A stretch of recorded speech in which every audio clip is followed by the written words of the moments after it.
Bonjour, vous êtes avec Anne Londaise à Lausanne. Et je vais aujourd'hui vous parler d'un sujet qui s'est posé récemment sur un forum et où je me suis rendu compte que certaines personnes ne savaient pas en fait vraiment comment travailler les couleurs roses. Alors là, j'ai deux baguettes de couleur rose de la marque Effetré, qui est la marque que je travaille majoritairement. Et puis je vais essayer juste de mettre peut-être un tout petit peu plus de lumière pour vous montrer que ces baguettes, voilà, ne sont pas tout à fait homogènes en couleur. Je ne sais pas si vous arrivez à voir. On va revenir à la position d'avant, voilà. En fait, cette baguette, qui est un rose, un des roses classiques et feutrés, elle est rose ici, mais là, elle est un petit peu blanche.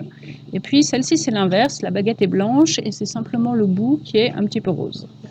Alors en fait, tous les roses, qu'ils soient opaques, opalino ou alabastro, chez Effetré, la plupart du temps, ce sont des couleurs qui strike, c'est-à-dire, je ne connais pas le terme en français, mais ça veut dire que la baguette, ce verre peut avoir deux couleurs et qu'on va passer de l'une à l'autre par un cycle de chauffage et de refroidissement.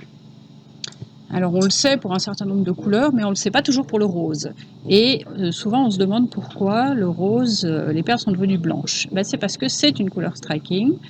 Et parfois, on ne s'en rend pas compte parce que simplement elle strike tellement facilement que ça se fait tout seul et qu'on n'a pas besoin de s'en préoccuper. Et puis parfois on tombe sur un batch de la même couleur en théorie, mais qui est extrêmement difficile à striker, ce qui arrive de temps en temps. Et du coup, il faut connaître le bon procédé. D'abord savoir que c'est une couleur striking, et ensuite connaître le bon procédé pour striker. Donc celui-là, ce rose-là, j'ai pris le rose opaque. Il est assez facile à striker, donc je ne vais pas avoir beaucoup de travail à faire, je pense. Globalement, ça devrait aller assez vite. Alors on va faire une petite perle. On va la faire fondre. Et la laisser refroidir. Donc, vous voyez, quand le verre est très chaud, il est translucide, mais il va redevenir opaque en refroidissant.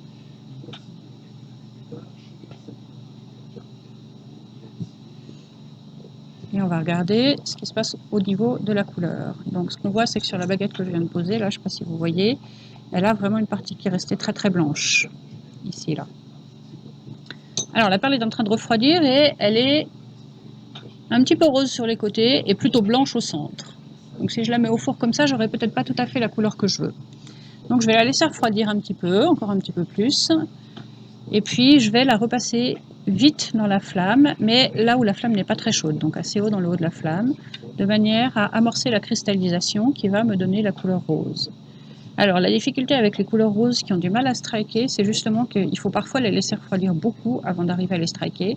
Donc on est un petit peu à la limite de ce qu'on risque de faire, de la laisser trop refroidir, disons, et de casser le verre. Donc il faut être un petit peu attentif à ce qu'on fait. Voilà. Mais là, elle a striké assez vite.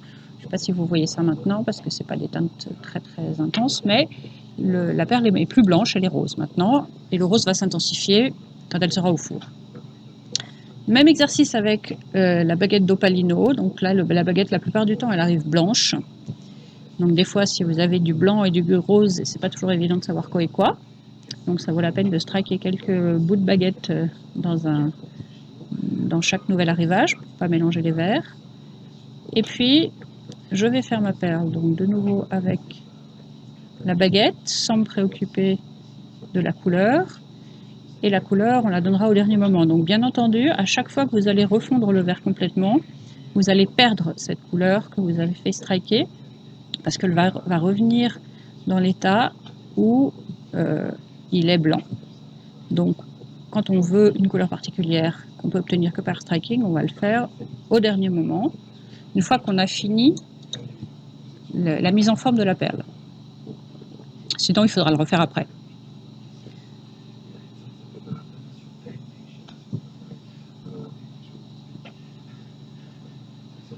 Donc pendant ce temps, je garde au chaud la deuxième perle, c'est-à-dire la première que j'ai faite, pour qu'elle ne me casse pas pendant que je m'occupe de fondre l'opalino. Voilà.